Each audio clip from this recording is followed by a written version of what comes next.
Wang is a weak virgin loser who has never had a girlfriend, so he is mocked and ignored by his entire class. But as soon as childhood friend says she has a crush on him, all of his haters show up and beat him up for it. They then throw him off a bridge and leave him to die, but as Wang is drowning, he finds a glowing cube artifact at the bottom of the lake. And after touching it, he is granted unimaginable power, allowing him to take revenge on his bullies and rule the world. But let's take it from the start. Wang is at a high school mixer with all his classmates, and they are all playing Jenga. It's Shen Yao's turn to make a move, but when she locks eyes with Wang, she gets flustered and messes up. As part of the game, anyone who topples the tower is required to reveal a secret, so the group asks Shen Yao to tell them who her crush is. Wang starts smiling as soon as he hears this, so his classmates start teasing him because there's no way Shen Yao could possibly like a plain-looking NPC like him, but to everyone's surprise, including Wang, Shen Yao admits that she really does like him. And she makes it very clear that she's not joking because she has liked him ever since the day they met in middle school. Wang is too stunned because having Shen Yao confess to him is like a dream come true. But right after the mixer ended, he got kidnapped and is currently being beaten to a pulp down by the river. Wang has never met any of these people in his life, but their boss, Sunjin, happens to have a crush on Shen Yao. And after learning that Shen Yao likes Wang rather than just taking the L and moving on, he decided to drag Wang down to the river and have his underlings threaten to kill him. Wang recognizes Sunjin as the leader of a notorious gang, and he also recalls hearing that Sunjin would constantly harass Shen Yao. So he realizes what's going on here, but there's nothing he can do against this many opponents. Sunjin then video calls Shen Yao from Wang's phone and tells her to have a look at the pitiful state of her crush. Shen Yao is horrified to see what Sunjin has done to Wang, so Wang yells for Sunjin to leave her out of this because he doesn't want her to worry about him. But Sunjin is intent on making Shen Yao watch Wang's humiliation. He tells Wang that he is a total loser and that he has no right to date someone as perfect as Shen Yao. He then orders Wang to swear that he will never get involved with Shen Yao again, otherwise, Sunjin says he's going to drop him in the river. Now, Wang could take the easy way out and swear that he won't talk to Shen Yao again, but Wang would never betray her like that, so instead he headbutts the guy holding him. To Wang's credit, that was a really solid headbutt, but unfortunately for him, it was so solid that the guy holding him accidentally let go, so Wang ends up falling into the river. Sunjin starts panicking because he never actually planned to kill Wang. He just wanted to scare him a little so he wouldn't steal Shen Yao from him. He frantically calls out for Wang to see if he's alright, but no one answers, so Wang is probably dead. That means Sunjin has just committed murder, and he let Shen Yao witness the entire thing. Meanwhile, inside the water, Wang is currently drowning, but he doesn't bother trying to save himself because if he can't protect the one that he loves, then there's no point in being alive. As his life flashes before his eyes, Wang has a vision of his childhood. He had just run away from a fight and by middle school standards that instantly destroyed all the popularity he used to have. And to really rub it in, he overhears two girls talking about how much of a crybaby they think he is. Hours went by, and as the school day ended, everyone went home, but Wang stayed behind and continued to sulk. Eventually, Shen Yao walks out of the gate, but she stops as soon as she notices Wang sitting by the gate, so she asks him what's wrong. Wang remains silent, so Shen Yao assumes he must have forgotten his umbrella and offers to share hers with him so they can walk home together. Wang refuses her offer and says he can walk home by himself, but Shen Yao reminds him that it's still raining and he doesn't have an umbrella, so he's going to get soaked. Wang realizes she's right, but he says he can just wait here until the rain stops. Shen Yao thinks Wang is really funny, but then she notices a cut on his arm, so she asks him to let her see it. Wang initially refuses, but Shen Yao says she just wants to help dress the wound. Wang eventually agrees, so Shen Yao puts a bandage on his arm and blows a kiss onto it to make it heal faster.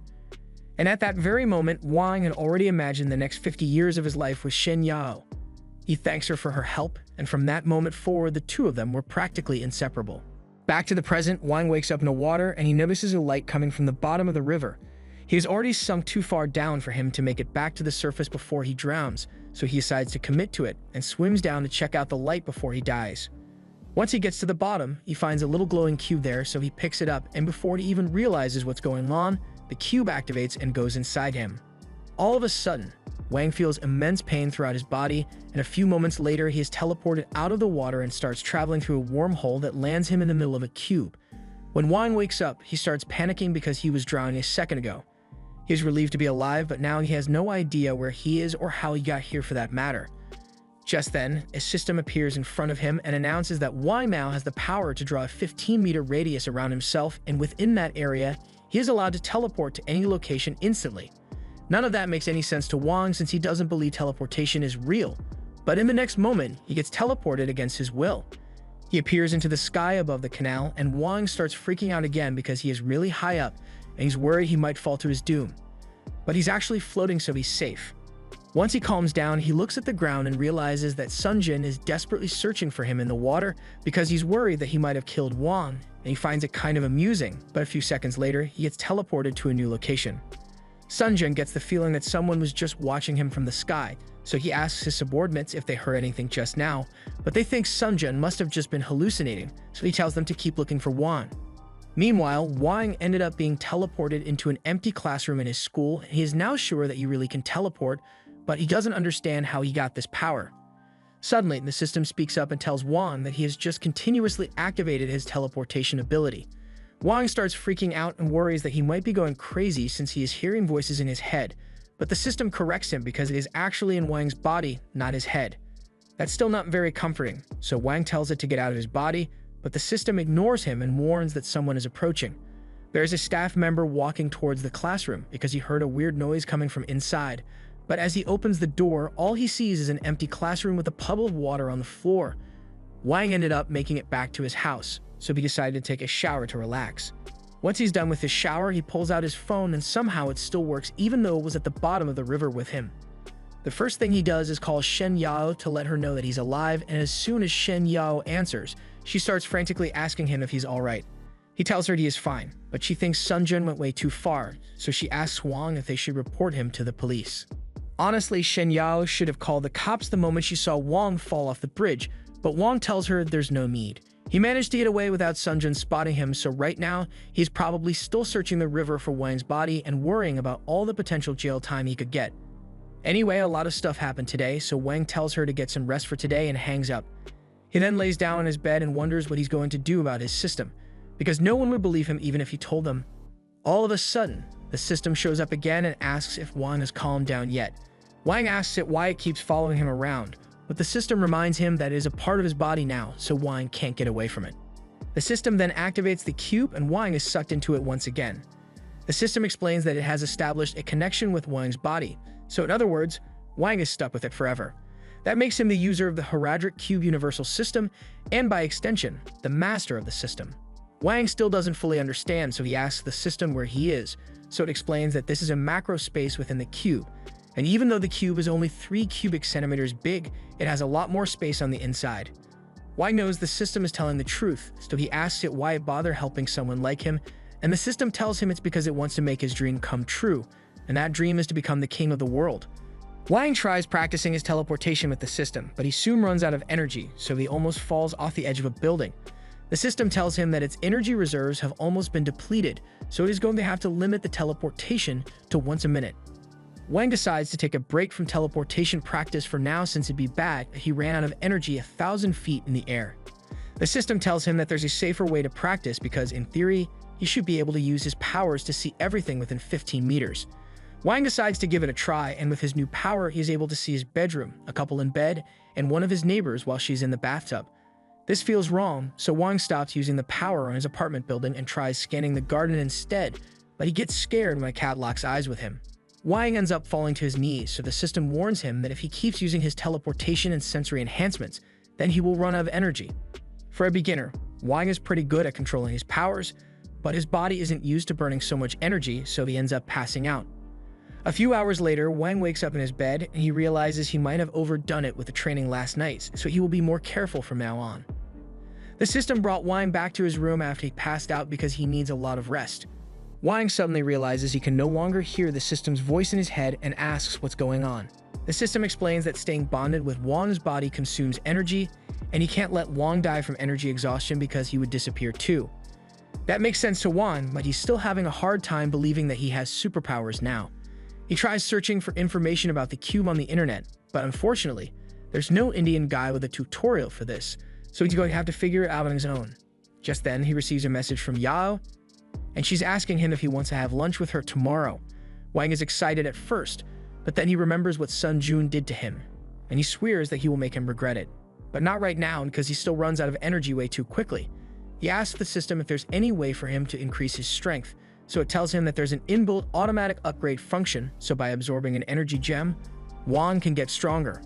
Wang gets excited and asks what kind of gems he needs for the upgrade, so the system tells him he can use rocks. Theoretically, any random rock could have energy stored within it, but he would have better luck using rocks like that valuable Chrismatite on the shelf or his mother's priceless diamond ring. Wang can afford to use such expensive rocks on the system, but the system tells him he doesn't need to worry because those don't have enough energy in the first place. But the system did manage to find a gem outside that should have enough power to give him a decent upgrade. Wang asks where it is and the system tells him it's in the downstairs garden, so Wang wastes no time and teleports downstairs with a shovel in hand. He then asks where he should start digging, but the system encourages him to try to find it on his own with his spatial awareness. It's worth giving it a shot, so Wang closes his eyes and starts scanning the area. Eventually, he locates something over by that tree, so he walks over and digs it up. He finds it hard to believe that this rock really has power inside it, since it looks like a regular bright orange pebble, but the system assures him that it can be used for his upgrade. Wang asks what he should do next, so the system tells him to put the gem in his inner cube. Wang enters the cube space and holds the stone up against the wall, and a few seconds later it is absorbed. He is surprised that that actually worked, and he's already starting to feel the power rush into his body. The system explains that the stone's power has raised Wang's strength by 2 and his endurance by 1, and if he keeps absorbing power stones, he can greatly improve his combat ability. The next morning, Wang's alarm goes off, so he gets out of bed, but he's still sleepy because he spent all night hunting for power stones. He suddenly remembers that he has to go to school today, so he hurries to get ready and dashes to his class a few minutes later. As soon as he gets there, Yeo starts asking him for an explanation after everything that happened last night, but then she realizes everyone in class is staring at her. And they still remember her admitting that she likes Wang, so they start teasing her over it. Just then, there's a commotion at the front door because Sun Jun just showed up, and the first thing he did after getting here was order one of his subordinates to kick a random dude in the body. Sun Jun clearly broke into the school because he's after Wang, so Yeo is worried, but Wang tells her to calm down and go back to her seat for now. Sun Jun heard that Wang was still alive, so he walks to the front of the class and demands to know where he is. As soon as he says Wang's name, everyone in class looks at him because they're all a bunch of snitches. Wang tries to ignore the problem in hopes that Sun Jun will just give up and go away, but he already spotted Wang, so he starts walking up the stairs to get to him. It doesn't look like Wang will be able to get out of this without a fight, but with his new powers, he should be able to handle him in a fight. Just to be sure, he asks the system if he's got a good chance at winning, and the system tells him this will be an easy win because the average combat power of the people here is 5 and Wang's current combat power is 22. All of a sudden, Yeo tries talking Sun Jun out of this because she doesn't want Wang to get hurt. But Sun Jun just walks up to her and starts shit-talking Wang. Yeo tells Sun Jun to just leave already, but Wang has had enough of this disrespect, so he gets up and apologizes to Yeo for letting Sun Jun harass her for so long, but he says he will take care of him now. Sun Jun is offended that Wang thinks he can take care of him, so he grabs him by the collar and threatens to kill him. However, Wang grabs his arm and squeezes it so hard that Sun Jun momentarily re-evaluates his decisions. Wang tells Sun Jun that if he continues harassing him and Yeo, then he will have no choice but to make him regret it. Sun Jun is still trying to figure out what steroids Wang took to have so much strength, but all of a sudden, the class teacher arrives and he tells Sun Jun and his men to get out because they aren't part of this class. Sun Jun doesn't want the teacher to call the police, so he agrees to leave, but before he does, he whispers into Wang's ear and tells him to come to the North City basketball court tonight if he doesn't want Yeo to get hurt.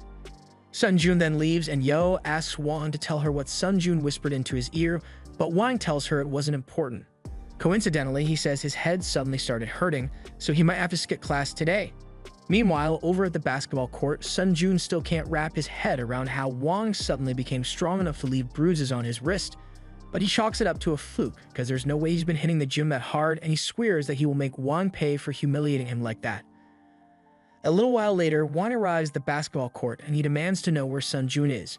He finds Sun Jun sitting at the top of the bleachers, and Sun Jun laughs because there's no way Wang can escape now. And there's no chance that Wang wins this fight because Sun Jun never planned on having a 1v1, he's gonna jump Wang with his entire gang. The system warns Wang that he might be cooked here because there are 13 opponents here.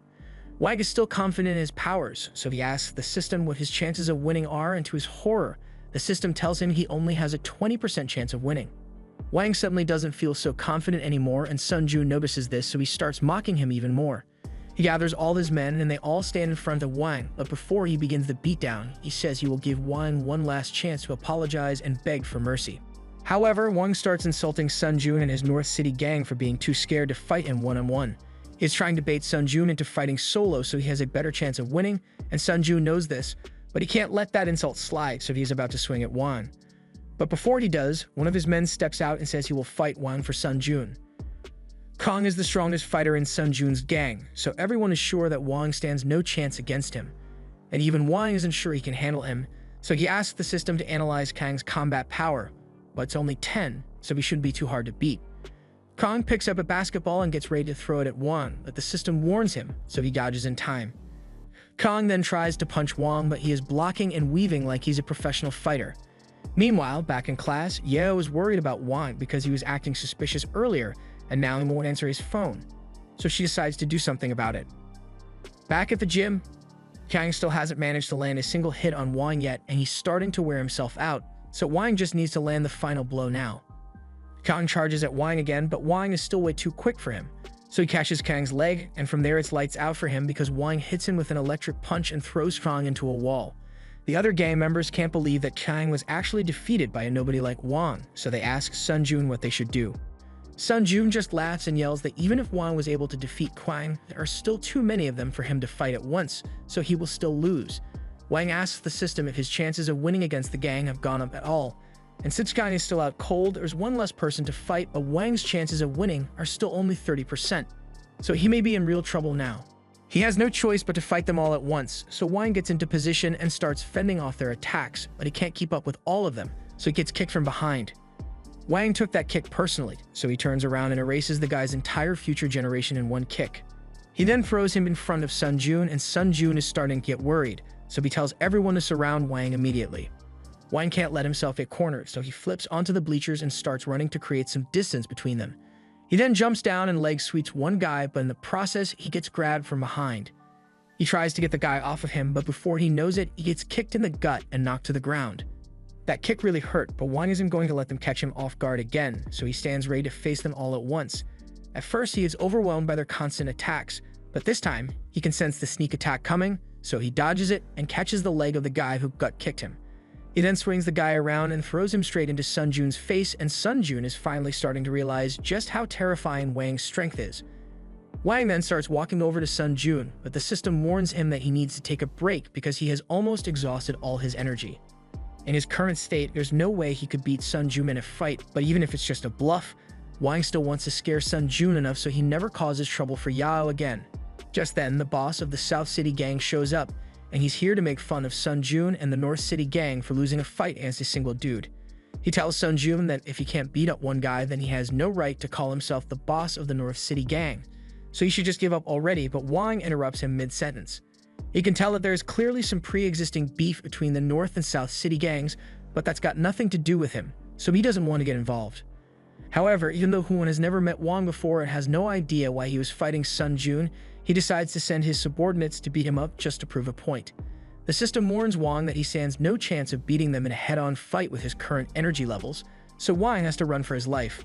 Wang asks the system to teleport him, but since he is low on energy, he has to wait for the cooldown, so he keeps running until he makes it to the side of the stair. The cooldown is over, so he can finally teleport again, and the first thing he does is turn off all the lights. While everyone is fumbling around in the dark, Wang teleports behind them, and after staring Huan straight in the face, Wang slams him into the ground. He then proceeds to beat up every single member of Huan's gang, so by the time the lights are turned back on, Wang is the only one left standing, so Sun Jun is even more terrified of him now.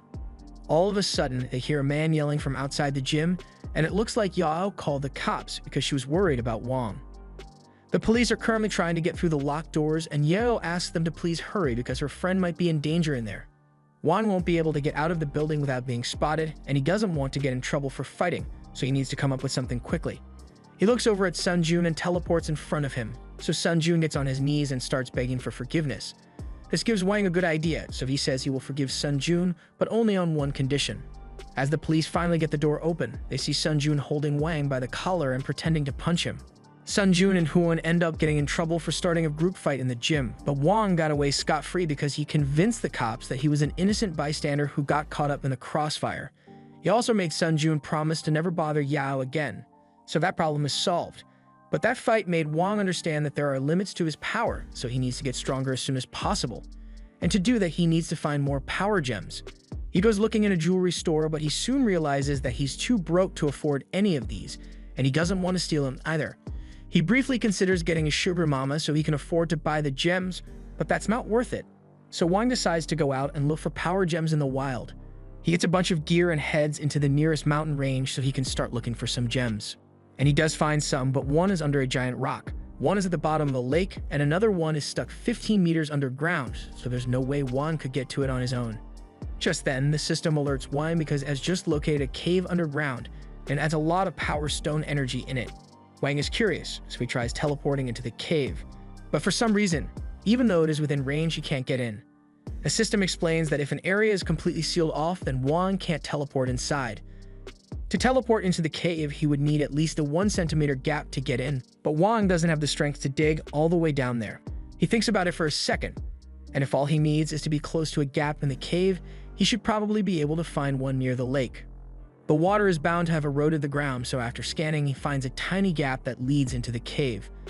Once he is teleported into the cave, he falls over because he wasn't expecting the floor here to be so slippery. He takes out his flashlight and starts looking around the cave to see if he can find anything, but all he sees is a random frog. All of a sudden, the system informs Wang that it has detected power stones directly in front of him, but there's nothing but a wall here, so Wang gets incredibly frustrated. After all the trouble he went through to get down here, he still can't get to the power stones, but then he feels a gust of wind on his face. He realizes that if there's wind, there must be a hole somewhere. As soon as he finds the gap, Wang teleports inside. After teleporting through the gap, Wang finds himself in an entirely new section of the cave. He takes a few steps forward, but he wasn't paying attention, so he nearly falls off the edge of a cliff. Luckily, he managed to save himself, but his flashlight is gone now. He decides to take a break and try to spot the gems before he does anything else. But it turns out that Wang isn't alone in here. He manages to locate the gems in a cluster on the other side of the cave, but while he's trying to figure out how to get there since they are out of his teleportation range, a giant snake sneaks up behind him.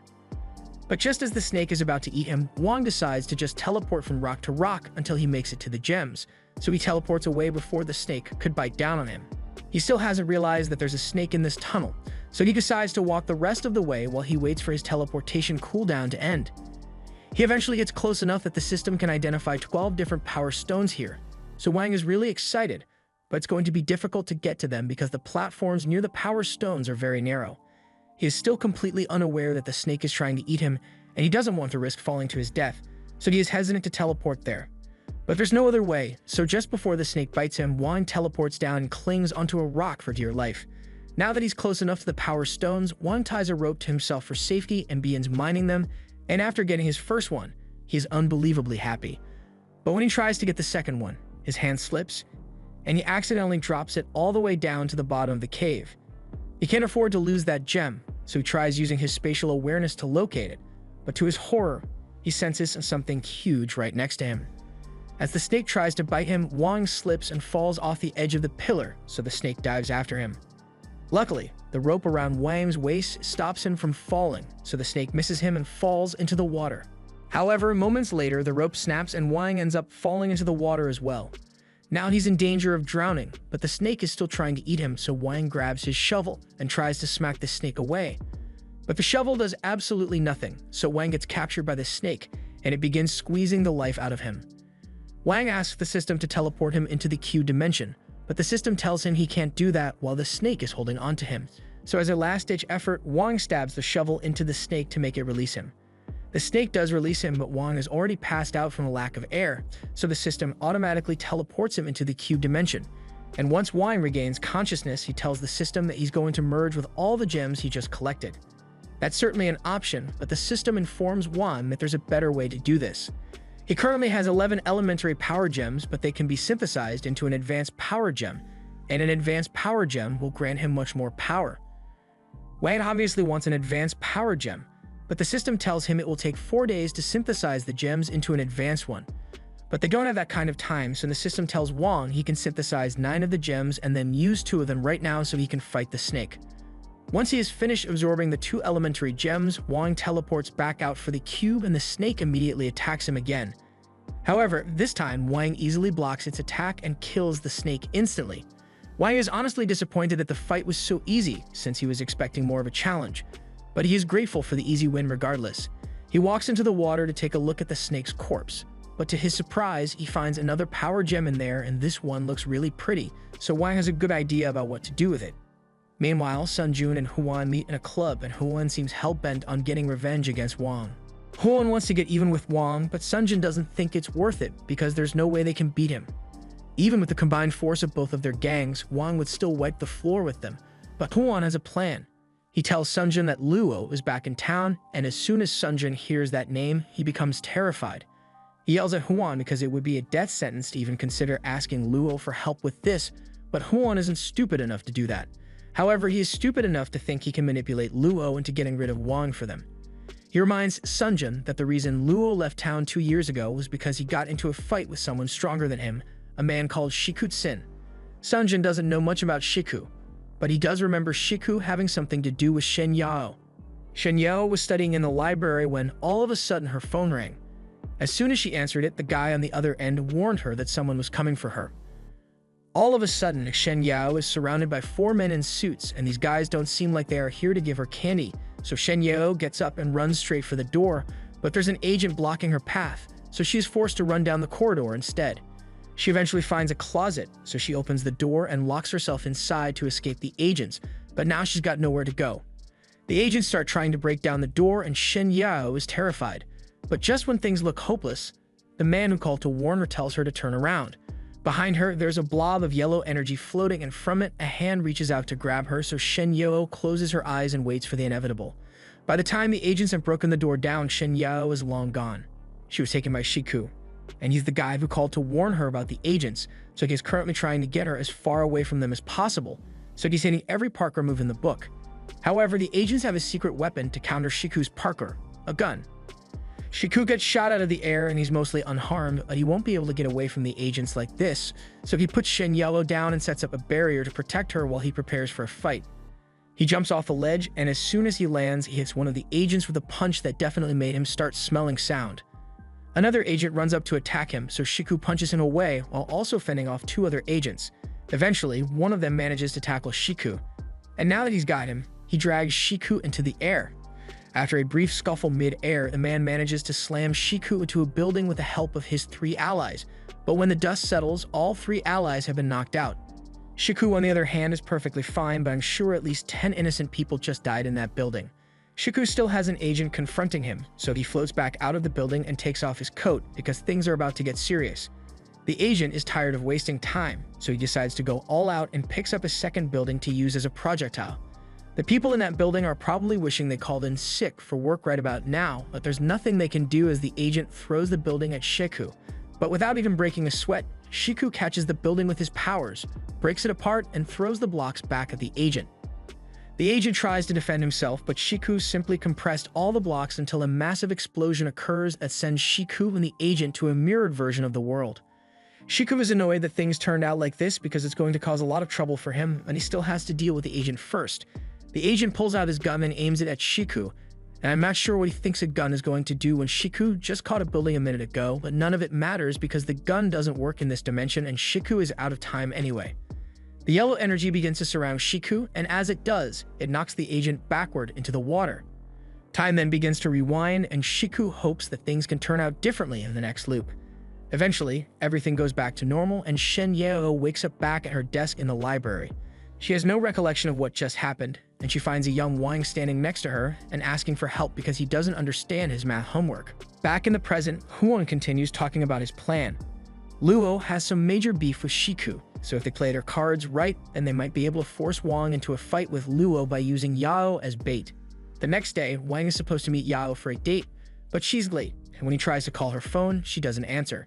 He thinks it's strange since Yao never ignores his calls, but she might just be busy, so he decides to wait a little longer for her to arrive. However, he eventually overhears someone talking about an incident that happened at the apartment complex where Yao stays, and Wang has a bad feeling about this, so he takes off running to go check on Yao. But to his dismay, when he arrives, he finds the place swarmed with police cars, and Yao's mother is crying because Yao was kidnapped. The police say they are going to investigate to find Yao, But Wang isn't going to wait around for that, so he needs to find out who is behind this. Just then, Wang notices Sun Jun walking through the crowd nearby, and he knows he must have something to do with this, so a little while later, Wang corners him in a dark alley and demands an explanation. At first, Sun Jun tries to play dumb and acts like he doesn't know anything, but then Wang punches a hole through the wall and warns Sun Jun that the same thing is going to happen to his head if he doesn't start talking soon. Sun Jun immediately begins snitching and tells Wang all about the plan that Huan came up with. Meanwhile, Huan is regretting the existence of the dumbass brain cells that made him think this was a good plan. Luo already figured out that Huan was trying to use him, and he hates being manipulated, but he also hates Shiku, so if Huan's plan will lure out Shiku, then he's going to play along. But that doesn't mean he has forgiven Huan, so Luo is currently playing golf with Huan's mouth. Shen Yao is currently tied up in the corner of the room, and she is terrified after seeing what Luo just did to Huan, so she tries to avoid eye contact. But then he walks straight up to her. He says he's going to ask her a few questions, and she had better not lie to him because he's not above rearranging her face like he did with Huan. He asks her what her relationship is with Shiku, but Yao has honestly never heard of the guy before. Luo doesn't believe her because they have records of Shiku risking his life against extraordinary men just to save her, so there's no way she doesn't know who he is. It is possible that Shiku saved her without revealing his true identity to her, so she really doesn't know who he is. But Shiku certainly knows who Yao is, and he seems to care about her a lot, so it is strange and he hasn't shown up to save her yet even though she was kidnapped. And even if Shiku does show up, the butler isn't sure that Luo will be able to win against him with his current forces. Luo thinks that's absurd because he spent a ton of money hiring a bunch of professional fighters for his revenge, but even so, they don't know how strong Shiku truly is, so the butler isn't sure they would win against him. And it may not be a wise decision to kill or even hurt Yao until they have a plan to deal with Shiku. Luo understands what he's saying, so he calms down and agrees to leave Yao alone for now and leaves the room. Meanwhile, Sun Jun has just finished explaining how Huan convinced Luo to kidnap Yao because of her connection to Shiku's sin. Wang doesn't understand any of it though, so he asks Sun Jun who this Shiku guy is and why Luo believes he can use Yao to lure him out. Sun Jun reminds Wang of the incident that happened to Shen Yao several years ago when she was nearly kidnapped. The public story is that a random Good Samaritan saved her, but in reality that man was Shiku. Since that day, many people have tried to find him, but none succeeded because Shiku never leaves traces of his presence behind, except one time when he showed up and broke 2 of Luo's fingers. Ever since that day, Luo has been hell-bent on finding Shiku so he can get his revenge. Huan decided to use this to his advantage and gave Luo some information so he would kidnap Yao, but to be clear, Sun Jun was against the plan from the start, so he had nothing to do with it. Wang has heard enough, so he is ready to go save Yao, and since Sun Jun wasn't involved, Wang is going to let him go. Wang eventually arrives at the construction site where Yao is being held, but as he approaches, the system warns him that there are 7 powerful martial artists in there. Wang realizes this could be troublesome, so he asks the system if it is done processing that advanced gem yet, but it will still take another 30 minutes to synthesize. Now, Wang could wait until he gets his power boost, but he doesn't know if Yao is safe, so he can't afford to waste any time. As he is walking towards the building, Luo and his team spots him, and even though Wang isn't Shiku, Luo thinks it'll be fun to torment him, so he orders his martial artists to deal with him. But they can only fight him one at a time because jumping him all at once wouldn't be fun to watch. Wang walks up to the front gate and he is about to break the lock to get in, but he is stopped by a martial artist, Pablo. He warns Wang that the lock is reinforced with a supernatural barrier, so if he tries to break through it with brute force, he will suffer severe backlash and die. In that case, Wang tells him to hand over the key for the lock, but Pablo can't do that. He has orders to kill anyone who tries to go upstairs, so he is giving Wang a chance to back away and go home.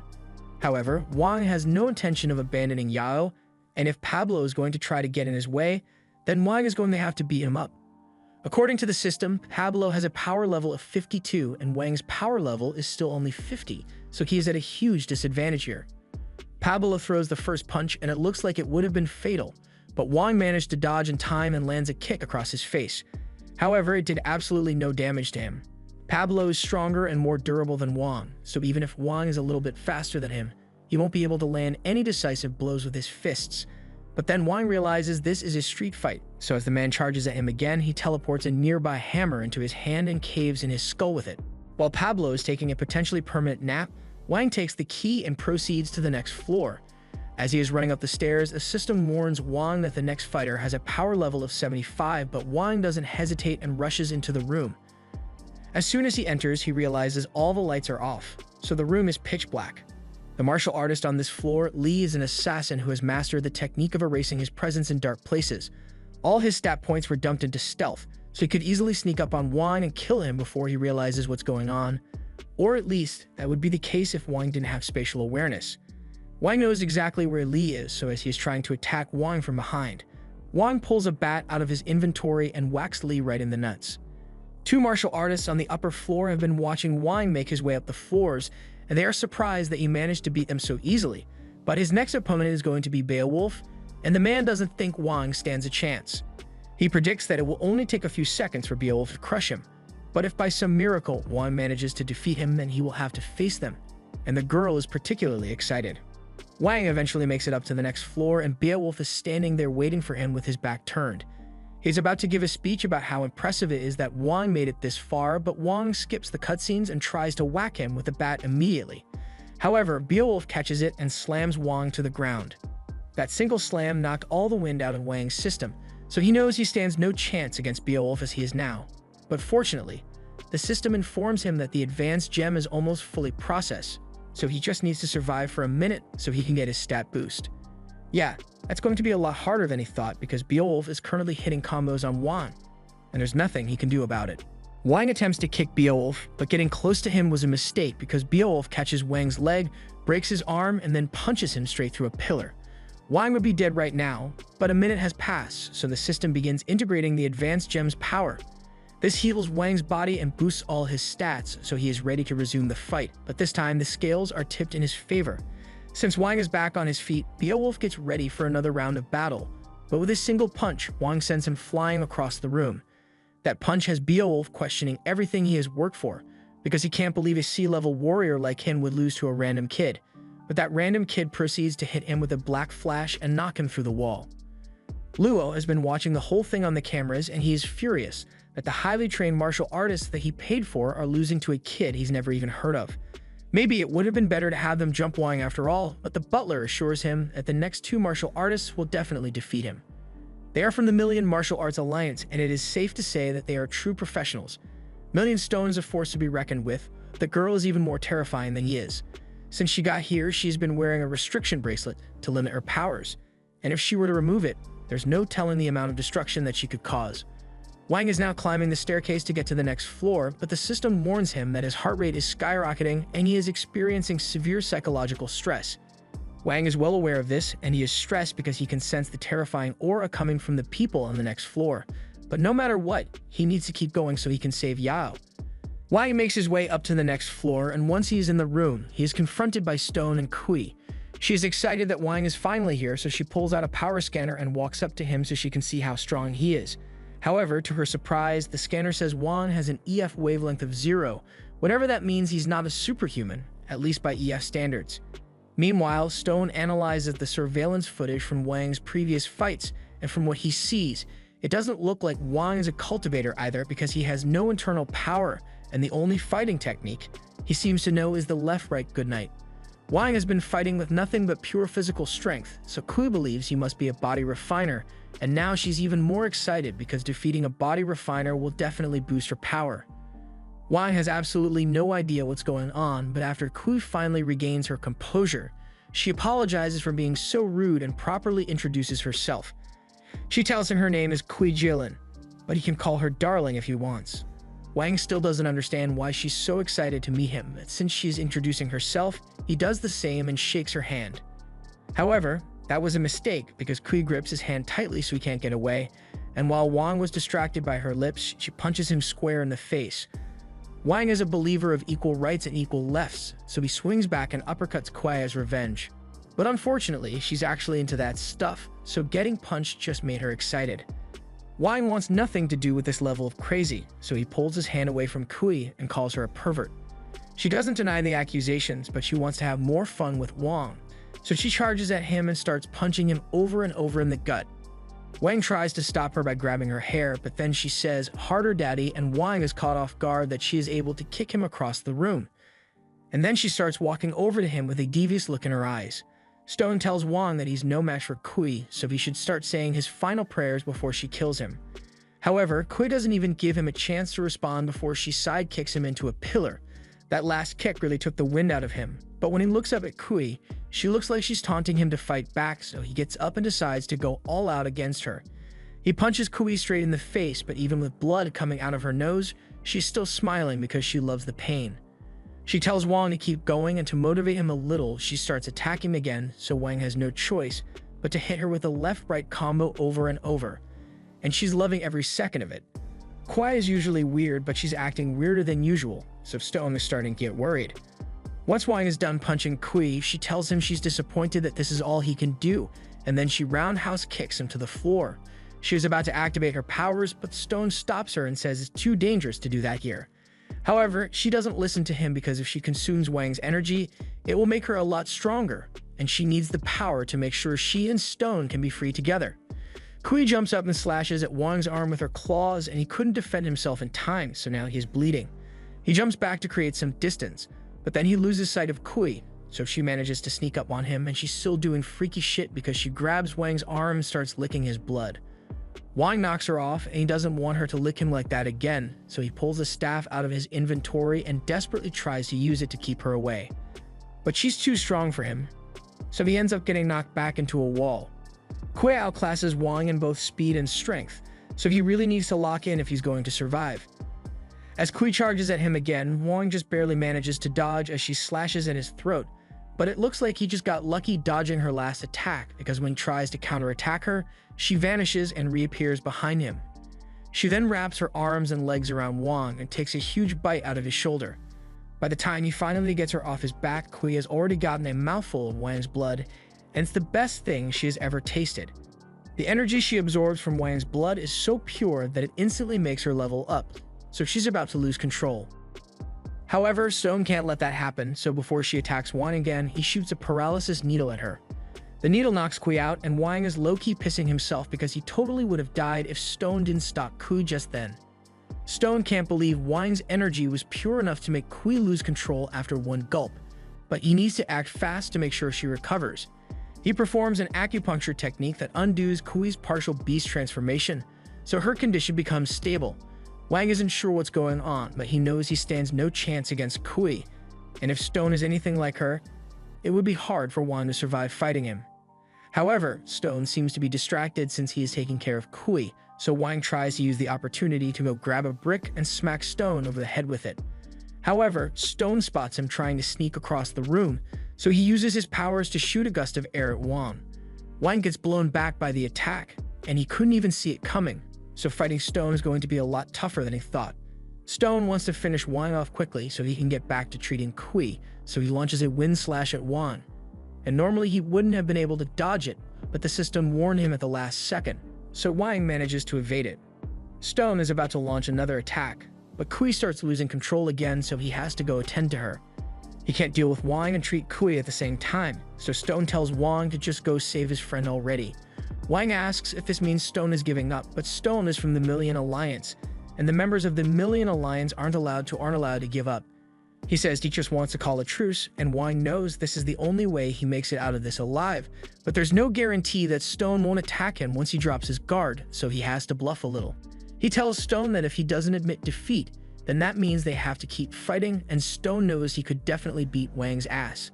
But he can't afford to leave Kui's side right now. He takes a coin out of his pocket and explains that this is a million coin, the greatest symbol of honor that a member of the Million Alliance can hold. He makes a cut on his finger and lets a drop of his blood land on the coin, and with it, he swears his blood oath. He promises that he won't attack Wang anymore if he agrees to the truce, and if Stone breaks the oath for any reason, then he will immediately turn to dust. A blood oath is serious business, so Wang knows he can trust Stone's word, but he still takes a video of it just for fun. Wang is really starting to get on Stone's nerves, but he already made the oath, so he just hands Wang the coin and tells him to leave already. But before Wang leaves, he makes sure to rub it in Stone's face that he was forced to agree to a truce with someone like him. Wang then leaves, so Stone makes a call to one of his allies to inform her of what happened. He tells Misha that he is canceling the current training mission, and she is surprised to hear that, so she asks him if something bad happened. Stone explains that Kui got into a bit of an accident, so she's currently unconscious. He can't explain the details over the phone, and so he asks Misha to meet up with him soon. However, All of a sudden, Misha's comms go quiet. Stone starts calling out to her to see if she's alright, but Misha is currently unconscious on a rooftop, and the one who attacked her is Shiku. Meanwhile, back at the construction site, Luo stopped paying attention to the surveillance footage a while ago because he thought there was no way Wang would ever defeat Stone and Kui. But then his last assassin, Chu, gets up and starts walking over to the staircase. Luo asks Chu what he is doing, so Chu explains that all the other assassins have been defeated, so he is going to join the fun. Upon hearing this, Luo starts panicking because he believes that the only one strong enough to get past Stone and Kui would be Shiku. He asks his butler if what Chu said is true, and the butler confirms that all the assassins have been defeated, but the one responsible isn't Shiku. It was Wang. And technically, he didn't defeat Stone and Kui, he just made a truce with them. Regardless of how he managed to do it, the butler tells Luo that it is too risky for him to continue with his plan to lure Shiku out, so he urges him to evacuate as soon as possible. But Luo refuses to do that because it would make him look like a coward. He turns to Chu and asks him if he can still help carry out the mission. He even offers to pay triple the original price, but Chu feels insulted that Luo thinks he can order him around with money, so he has his puppet launch an energy slash at Luo. Luo's butler is quick enough to block it before Luo is decapitated, but it was only a warning shot. The butler then warns Luo not to anger Chu again, saying he won't be able to save him next time. Once Wang makes it to the next floor, he punches the door down and walks into an empty room. When he first got here, he remembers the system telling him that there were 7 powerful people in this building, and so far, Wang has only fought 5. That means there should be someone guarding this floor, but as far as he can tell, this place is completely deserted. All of a sudden, Wang hears someone talking, so he turns around and finds Shan and his puppet sitting on one of the support beams. He says he's going to be Wang's next opponent, so Wang asks the system to scan his power level. And to his surprise, the system informs him that Shan's power level is only 7. That means he is just a regular dude, but Shan seems really confident, so Wang asks the system if it's sure about the power level. The system tells him that Shan's power level is indeed only 7, but that puppet on his shoulder has a very intricate design, and it is being powered by an intermediate level gem. Shan admits that he really is just a regular human, but that doesn't stop him from putting a talisman on his leg and using it to introduce Wang's head to a brick wall. Wang is gasping for air from that kick, and he still can't believe that Shan managed to hit him with so much force. But while Shan may be an ordinary man, he does have one superpower, and that power is being rich enough to buy a boatload of talismans from the monks. Wang doesn't want to know what Shan learned from the monks, so he panics and starts throwing bottles at him, but Shan easily blocks them. And when Wang tries to attack, he parries it by kicking him in the gut. Wang gets back up and starts going after Shan again, but Shan's technique is so good that Wang can't lay a finger on him, no matter how hard he tries. And Shan is enjoying every moment of this. He is ready to charge at Wang this time, but Wang doesn't plan on playing fair, so he throws some dirt in Shan's eyes, and while he is temporarily blinded, Wang starts putting some pressure on him. Shan is having a hard time dodging Wang's punches now that he can't see anymore, but he is still holding his ground fairly well. Wang knocks him back, so he jumps up onto the beams and pulls out a bottle of Tibin eye drops, and uses them to get his eyesight back. Now he can see again, but Wang is still attacking him with full force, so Shan locks in and catches Wang's punches before sticking an explosive talisman on his chest and punching him back. Wang is starting to slow down now, but Shan isn't going to give him any time to rest, so he hits Wang with a flurry of kicks and knocks him through the back wall. Wang gets back on his feet as soon as he can, but then he sees Shan's puppet zoom past his face, and he already knows this can't be good. The puppet starts firing green energy blasts at him, so he is forced to run around the room to avoid getting hit. Eventually, he manages to get close enough to the puppet to knock it out, but he was distracted for so long that Shan was able to sneak up behind him. Wang instinctively turns around just as Shan lands a punch on him, but the punch was so devastating that he spits up a mouthful of blood. And Shan is very pleased with himself, but then he realizes that he made one fatal error. He let Wang grab his hair. He begins struggling to get his hair out of Wang's hands, but Wang has already got a devilish smile on his face because he knows what he's about to do to Shan. Wang then wraps Shan's hair around his hand, and for extra disrespect, he spits in his hand before hitting Shan with a punch that sends him flying across the room. Wang is still holding a lock of Shan's hair in his hand, so he is satisfied with his punch. But then he remembers that Shan is a regular person, so hitting him with a full power punch might have killed him. Wang looks over at Shan's body with worry in his eyes, but even though he took a lot of damage, Shan is still alive. He had already put a revival talisman on his chest in case of emergencies like this, but unfortunately, it can't revive his hairline. Shan is impressed that Wang was almost able to kill him just now, so he swears that even if he has to use every trick in the book, he is going to take Wang down. First, he uses some Tibetan hair growth cream to restore his hair, and then he covers his body in all kinds of enhancement talismans to give himself a huge power-up. And with his new power, he begins speed blitzing Wang and combo juggling him around the room. Wang tries his best to fight back, but the second he throws a punch, Shan sticks 7 talismans on his arm, and all of a sudden, Wang feels a lot slower than before. Shan then sticks an explosive talisman on his chest to send him flying, and Wang nearly falls off the building because of this, but at the last second, he saves himself just to be attacked with more green blasts from Shan's puppet. Wang can't let himself get hit, so he runs around the room and grabs the puppet to stop it from blasting again. But then Shan uses the magic control thread as a rope to swing Wang around the building and slam him into yet another wall. That hit nearly knocked Wang out, so as he is slowly regaining consciousness, he sees Shan slowly walking towards him. Shan tells Wang that those talismans that he put on Wang earlier cost him 3.5 million, but Wang says he doesn't care about how much money Shan spent on his equipment. However, a moment later, Shan activates the talismans and Wang's arm is now feeling really heavy, so he can barely move. Shan uses the opportunity to prepare a special explosion talisman and throws it at Wang, resulting in a huge fiery explosion. Luo watches the whole thing happen from his security cameras, and he is impressed by Shan's strength. But just when Shan thought he had finally killed Wang, he sees him emerge from the flames completely unharmed. He managed to summon a shovel from his inventory just in time to shield himself from the explosion, and Shan is furious because that explosion talisman cost him a fortune. He sends his puppet after Wang again and has it charge up a huge blast, but before it could fire, Wang uses his shovel to smack it out of the air. Wang then proceeds to grab the control string, and since he still has those weight talismans on him, he is way too heavy for Shan to pull, so he drags Shan over and punches him away. He then proceeds to play a game of human paddleball with Shan's body until he finally hits him so hard that the control string breaks and Shan is sent crashing into a wall. That knocked all the wind out of his body, so this fight is pretty much over and Wang is relieved that he managed to survive. He starts hobbling over to the final door so he can save Yao, but he is so exhausted that he can barely keep his eyes open. Meanwhile, Luo's butler comes over to him and says they need to leave the building immediately. Wang has just defeated Shan, and with him gone, Luo will stand no chance if Shiku shows up now. However, Luo still doesn't want to leave. He knows his butler is trying to keep him safe because if Luo were to die here, it would bring great shame to the entire Yan family. But some things are more important than protecting the family name. On the day that Luo lost his fingers to Shiku, he also lost his pride, and he won't be able to live with himself unless he settles the score once and for all. Besides, he still has his trump card, so he is willing to risk everything to make sure he gets back at Shiku. At the same time, downstairs, Wang hears a strange beeping noise, so he turns around and discovers that the intermediate gem inside Shan's puppet has been rigged to blow. This is Shan's final attempt to take Wang out, so he jumps off the building to get out of the blast radius and uses a gravity talisman to make himself float.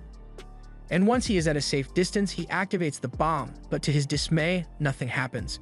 Just then, Wang jumps after him and Shan can't handle another all-out fight, so he's forced to use his explosive talismans to keep him away. The explosion knocks Wang off course, but he grabs onto a nearby crane and uses it to swing back at Shan. In the meantime, Shan throws a bunch of gravity talismans on some falling rubbles and uses one as a platform, while he throws the rest at Wang. Wang ends up falling through the air until he crash lands on one of the rocks, so Shan places some explosive talismans on another rock and throws it at Wang. But just as he triggers the explosion, Wang takes out his shovel and uses it to place the rock under his feet. The rock then explodes and sends Wang flying straight at Shan. So Shan starts pulling the rest of the explosive debris back to take Wang out.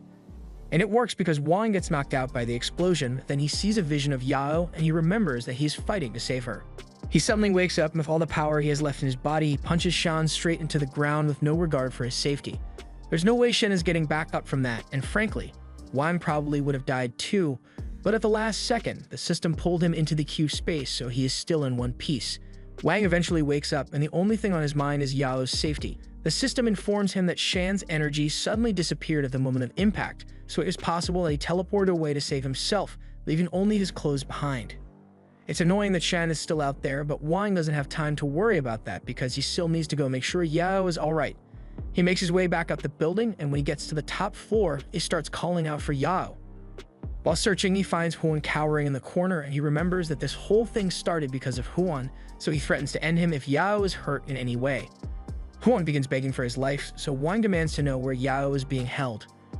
Huang points over to a boarded-up wall, and Wang finds Yao inside, so he starts tearing down the planks so he can get to her. Yao begins shaking her head as if to tell him to stay away, but Wang fails to notice this, because he is so focused on freeing her. After he's done untying her, Yao takes the tape off her mouth and tells Wang that Luo strapped a bomb to the bottom of this chair, and if she gets up, it will go off immediately. She tells him to leave her and save himself, but Wang has had to deal with explosions all day, so a little bomb shouldn't be a problem for him.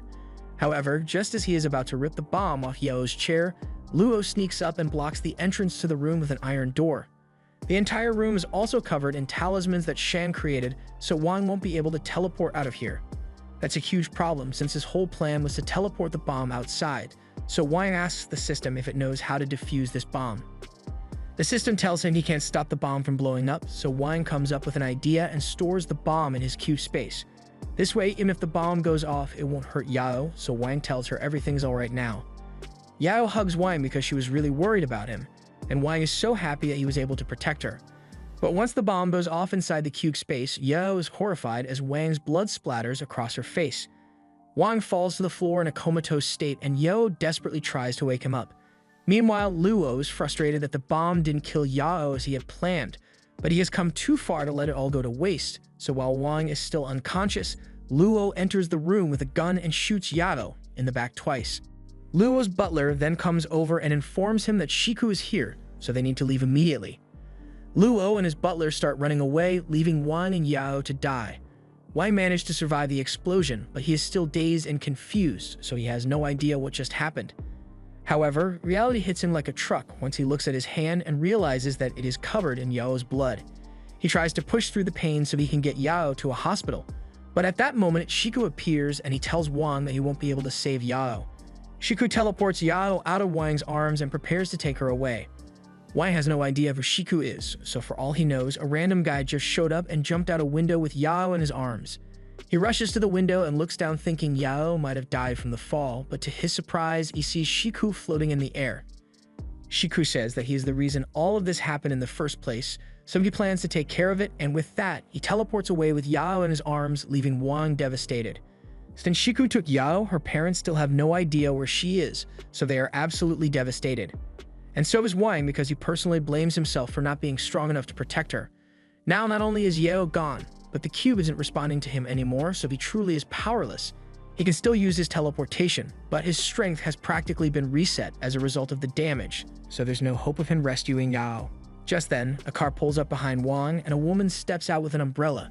She walks up to Wang and says she wants to have a little chat, but Wang isn't in the mood, so he completely ignores her. She then tells him that she knows where he can find Luo, and this gets Wang's attention, since he still has to get revenge on Luo for shooting Yao in the back. He asks her to tell him where Luo is immediately, and she intends to, but first, she needs Wang to come with her. She takes Wang to a restaurant, and as soon as the two of them sit down, Wang once again asks her to tell him where Luo is. However, she has one question she would like to ask Wang before she gives him any information. Wang agrees to listen to her, so she starts by asking why he thinks superhuman abilities aren't public knowledge despite all the chaos and destruction they can cause. Wang assumes the extraordinary people are just good at covering their tracks, but the woman tells him he is wrong. She explains that there's actually an organization in charge of covering up all evidence of superhuman activities, although Wang says he doesn't really care. She tells him that he should start caring because she has been protecting him from the shadows for a long time now, but Wang finds it funny that she would claim to be protecting him when she has 3 dudes in the back ready to shoot him at any moment. Mu panics a little after realizing that Wang is onto her, so she reaches for the gun in her skirt. However, Wang is already aware of the gun thanks to his spatial awareness, so he tells her to be very careful about her next move. He tells her he doesn't intend to fight her, but he also doesn't appreciate having guns pointed at him. Mu calms down and asks Wang if he doubts her claim that there's an organization in charge of managing the superhumans, but Wang actually believes that part. He hadn't put much thought into it until now, but the fact that there are so many superhumans in the world means there must also be an organization in charge of handling them. However, he doesn't understand what Mu wants with him. Mu explains that a newly awakened superhuman like Wang is in serious danger of being targeted by other superhumans, which is why she has been going to great lengths to keep him safe. But in exchange, she would like him to return the favor and help her out a little. Wang sees where this is going, so he asks her if she wants him to be a mercenary like the other 2 back there. Although after scanning through power levels, Wang realizes that they are below sea level, so they are nowhere near him in terms of strength. One of Mu's subordinates warns her that Wang is already above B level in terms of strength, so it might be too risky to ask him for help. She is aware of the risks, but Wang would be a valuable asset, so she tells him he just needs to complete 3 missions for her, and then she'll give him the information on Luo. Wang is fine with doing missions for her, but only on the condition that she also gives him information on Shiku, and to his surprise, Mu agrees without a second thought. She slides a folder across the table and tells Wang this will be his first mission. He's going to be acting as a bodyguard for a person of interest, but Wang doesn't like the sound of that because it probably means he's going to have to skip a lot of classes. Mu assures him that he doesn't need to worry because the job will only take 1 day. He will be working as a bodyguard in State H, and he will be paid 50,000 for the job, which is a lot higher than what Wang was expecting. Wang is starting to get suspicious and asks why she thinks he would trust her, but the fact that she brought him here for a friendly chat should be enough to prove that she means no harm. Aside from the gun she nearly pulled on him. That aside, Wang will still need to take an assessment test to prove that he is qualified enough to fulfill the job, so she looks forward to seeing how well he performs. Mu and her team then get up to leave the shop, and Wang is left alone with the mission folder. He really doesn't like the idea of working for these strange people, but if he wants to rescue Yao, he needs as much information as he can get, and right now, Mu is the only one with that information. While Mu was in the car with her subordinate, he asks her why she chose to ask someone like Wang for help. Wang is far too unpredictable for them to reliably control, and Mu understands that, but you can't expect to gain without taking on some risks, and unless she is willing to take a risk on Wang, she'll never be able to grow her organization. Besides, she already did a thorough investigation on Wang, and he seems like a good kid. It has been a month since he awakened his powers, and he hasn't done anything evil yet. He also managed to fight off several B-level fighters, which is why he is classified as B-level in their records, but she has a feeling that he is capable of so much more. The entire time, Wang has been eavesdropping on the conversation since he placed his cube on Mu's car and is hiding in the subspace. He now knows that Mu is just using him for her personal gain, and he is a little relieved since it'll be easier to deal with her if all she wants is to use Wang to raise her organization's reputation. However, as he continues listening, he hears Mu's subordinate ask her if she really intends to give Wang all the information they have on Luo, since if people find out that they leaked info like that, it might cause trouble for them. Mu tells him not to worry because she already thought about that, and since Wang doesn't know anything about the Luo family, she can just give him some non-classified information to get him off their backs. After hearing this, Wang is enraged because Mu is trying to play him for a fool. He isn't going to let her get away with this, but for now, he decides to play along with Mu's game because he has no other leads on Luo or Shiku. The next day, Wang heads to the location for his assessment, but he is starting to get confused because the GPS he got from Mu just led him to a random forest. He is starting to wonder if he might be lost, but then he spots a house hidden among the trees, and as he approaches, the front gate opens for him. Inside the mansion, several other fighters have already gathered, and they are all here for their assessment just like Wang, and a few minutes after he arrives, a man steps in front of everyone and tells them that the assessment is about to begin. His name is Shu, and he tells all the participants that for them to be chosen for the bodyguard role, they need to be loyal, observant, quick, and strong. As such, the tests will be used to grade their suitability for the role, and the first test will require them to demonstrate their observation skills. The first test room is basically a casino, and the rules are simple. Each contestant will be given 5 chips to play with, and they are required to obtain 10 chips to advance to the next level. And stealing is strictly forbidden, so chips can only be obtained by winning games against your competitors. Wang wasn't expecting a test like this, but he is glad he doesn't have to fight anyone here. The only problem now is he has no idea how to win chips in this game. A man walks up beside him and says all he would need to do is win 5 more chips to advance, but it's obviously not going to be that simple. He advises Wang to stay away from all the slot machines since even regular casinos raid their slot machines, so there's no way either of them could win a jackpot here.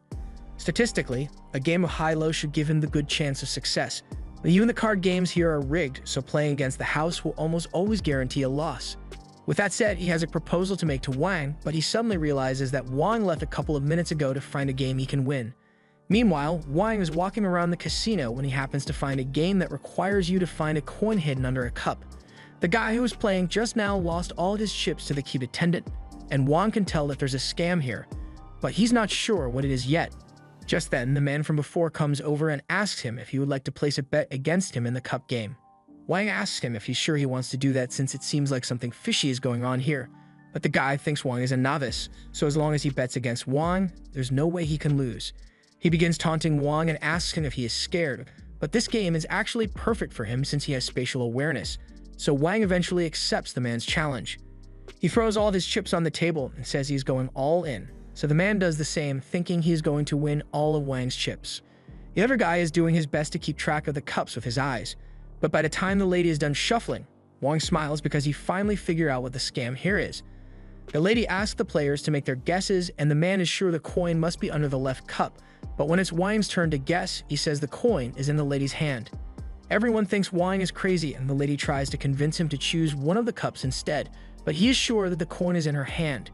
She then moves the coin from her left hand to her right hand without anyone noticing, just to try and trick Wang, but he won't fall for such petty tricks, so he asks her to open her hands and show everyone. The lady can't hide it anymore, so she is forced to reveal that the coin really is in her hand, making Wang the winner of the bet. Technically, the lady didn't break any rules since playing dirty isn't forbidden, but the man is sure that he saw a coin under the left cup, so he is still really confused. And after thinking about it a little longer, he suddenly realizes what must have happened. The lady must have had two coins in her hand at the start and only put one in the cup. Then, after the man made his guess, a trapdoor opened underneath the cup to hide the coin. He pushes the lady aside and starts searching the table for the trapdoor, but he can't find anything. And since he has no proof, the lady tells him to just accept defeat already. He can't believe he fell for such a simple trick, and he is even more shocked that plain-looking guy like Wang was able to see through it. After that, Wang passes the rest of the tests fairly easily, so by the end of the assessment, he and a few other candidates are selected to become bodyguards for the mission. Once all of them have been gathered, they are introduced to the man who organized this whole thing, Mr. Pio. He congratulates everyone for qualifying to become his bodyguards, and he is sure that with them around, the banquet is going to be very interesting. He has nothing more to say, so he tells his assistant, Xiu, to debrief everyone on the terms and conditions. Xiu explains that there will be other incentives aside from the base payment of 3 million, but Wang is shocked to hear this since he was told that he'd only get paid 50,000. He asks Xiu if he is serious about the 3 million, and Xiu explains that the advance payment has already been sent to his agent Mu Yuquin. So basically, Wang got scammed hard. But it's not like there's anything he can do about it now. So Xiu tells everyone that the banquet will begin in 6 hours, so they will all be briefed about the details on the way there. On the car ride, a woman named Jasmine hands Wang and one of the other bodyguards a folder full of confidential information. The Rudra banquet they are going to is going to be held in State Age on Earth, and it involves 7 missions. One of those missions is an auction, and in that auction, there is a particular item that Pio is after. Jasmine holds up a picture of an ancient mask and tells them that their job is to help Pio acquire that mask at all costs. While looking through the folder, Wang spots something that catches his attention, so he asks Jasmine if she knows what it is. She tells him that the picture is of the obsidian essence, and back when Wang merely destroyed the cube, the last thing the system told him before it went silent was that he needed to acquire something with obsidian in its name. Wang can't be sure if the obsidian essence is what the system was talking about, but if it turns out to be right, then he might be able to get the system back. Just then, Wang is hit with a terrible headache, so Jasmine asks him if he's alright, but Wang tells her there's nothing wrong and goes back to reading the folder. He may have been scammed by Mu on the payment for this mission, but if it allows him to get his hands on the obsidian mask, then it might be worth his time. And after this, Wang is going straight after Luo to make him pay for what he did to Yao. Eventually, all the bodyguards arrive at the banquet hall, and as they walk in, Wang sees a lot of people standing around and having drinks. Now that everyone is here, the banquet can officially begin, and the bodyguards are informed that to start things off, they will be playing a game called Warrior's Bell. A trapdoor in the floor opens up, and as one of the guests looks down, he's horrified by what he sees. We've all heard about the men versus gorilla debate, but this is man versus alligator. Everyone's a bit frightened at the sight of the monster, but the announcer assures them that they are perfectly safe because the pit is covered by bulletproof glass, so there's no way the gator can escape. The guests are relieved that they aren't in any danger, but the announcer can't say the same for the bodyguards here. The rules of Warrior's Bell game are simple. Each of the bodyguards needs to walk into the room with the gator one after another, and if they manage to grab the bell on the gator's neck, then they win. And just to motivate them to try their best, the announcer shows them the prize they stand to win, 2 large stacks of gold. But there is one condition to the game. Once you enter the room, you either leave with the gator's bell, or you die. There's no in between. By this point, Wang realizes that this job has nothing to do with being a bodyguard. All the rich guests just want to watch them risk their lives for entertainment. Now that all the rules have been explained, a lot of the bodyguards are confident that they can win, so the first one has already walked into the cage. He has a spear and shield, But remember, the only goal here is to take the bell and leave, so you think the smart thing to do here is go for the stealth option, but no, the dude yells at the top of his lungs and runs straight at the gator. And as expected, the gator wakes up and chomps down on him immediately. The gator then kills the man, and one of the guests, Stu, absolutely loves it. Piet was disappointed that the first bodyguard couldn't at least give the gator a good fight, but Wang doesn't think the bodyguard was weak. The gator is just way stronger than normal. The announcer informs everyone that this gator isn't an ordinary one, it is actually an experimental bioengineered model made by Du's company. In other words, that gator is on steroids and it's got 50% more power as a result. Since everyone seems to be a bit rattled after the first bodyguard's death, the announcer increases the prize pool by 30% and asks if any more bodyguards are willing to take on the challenge. One of the other guest bodyguards, Hao, decides to step up since even though the gator is very fast, its attack range seems to be short, so as long as he keeps his distance, he should be fine. He goes to pick out a weapon from the armory and decides to grab a bunch of pole arms so he can use ranged attacks. As Hao confidently walks into the room, Wang wonders why everyone keeps volunteering for such a risky death game, but one of his fellow bodyguards tells him it was all in the contract. Wang has no idea what the guy is talking about, so he explains that the contract states that if no one volunteers for the death game, then someone will be picked at random and forced to participate. Wang thinks that's way too unfair, but that's why they all got paid $3 million. Too bad Wang's only getting $50,000 out of this. It looks like sooner or later, Wang is going to have to participate in one of these death games, so he takes a deep breath to ready himself. But then he notices a man on one of the balconies. As soon as he starts looking at the man notices Wang and glares back at him. Wang is freaked out by this, so the other bodyguard warns him not to stare at the man up there because he is a member of the Rudra Banquet Committee, and he is here to maintain order in the banquet, which is why he looks so intimidating. Meanwhile, in the cage, Hao has been landing some decent hits on the gator by staying high up on the walls and stabbing it from a distance. With his speed and accuracy, he is confident that his strategy will lead him to victory, but even though the gator is injured, it doesn't seem to be slowing down at all. So when Ho goes in for a finishing blow, the gator unexpectedly hits him with a tail swipe that paints the walls with Hao's blood. The announcer really loves this part of his job, but now that Hao is dead, they need to move on, so he once again raises the prize pool by 30% and asks if there are any more volunteers. This time, no one wants to challenge the gator, so they all remain silent, but then one of Pio's bodyguards says something to him and he suddenly makes an announcement. He tells all his bodyguards that if any of them can successfully take down the gator, then he will personally pay them double the prize pool as a bonus. This gets the bodyguards talking since with that kind of money, most of them could instantly wipe out any debt that forced them to come here, and Wang is amazed by how easily these people are influenced by money. Just then, one of Guest Sam's bodyguards, Modi, walks up to him and asks for permission to fight on his behalf.